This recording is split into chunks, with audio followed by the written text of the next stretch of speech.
Around 9,000 people land every day at Heathrow despite the pandemic. Soon, some won't be going far once they touch down.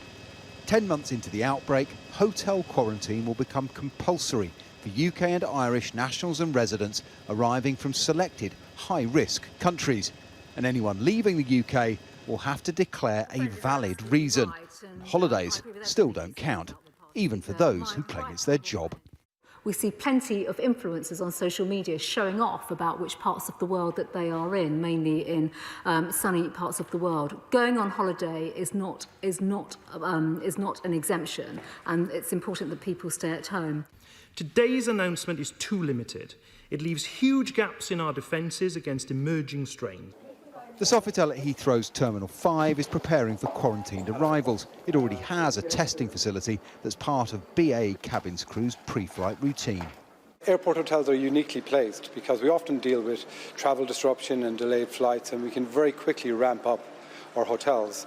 This hotel, the Sofitel, has 600 bedrooms. It could go from 200 bedrooms to 600 bedrooms on a phone call and with just an hour's notice from the airline.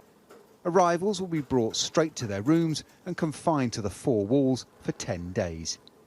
Anyone in hotel quarantine is effectively in a gilded cage at their own expense, but managing them is a major logistical exercise. Everyone needs 24-hour room service. They'll need full PPE just to change a light bulb. And somehow these corridors need to be policed if it's going to work. In Melbourne, Peter McDonald is quarantined in a government-nominated hotel for a fortnight. Yeah. Being in air conditioning for 2 weeks is going to be pretty brutal. Australia, one of a host of countries that have contained outbreaks more effectively than the UK. Australia's very lucky. We're very lucky here with how things have gone. And this is one of the reasons why we're in the position we are, is because this is helping to stop the spread. And if I can spend 14 days in here and it stops me from potentially spreading this virus around, then, so be it. Britons repatriated from Wuhan in China in the first wave were quarantined, but the vast majority of cases arrived from Europe, and experts say the border is vulnerable. It's only a matter of time before there will be a variant somewhere in the world that will evade it. And what we want is for our country to be vaccinated and protected from that before it happens. Now, that means that I think at least we need border control for at least a year.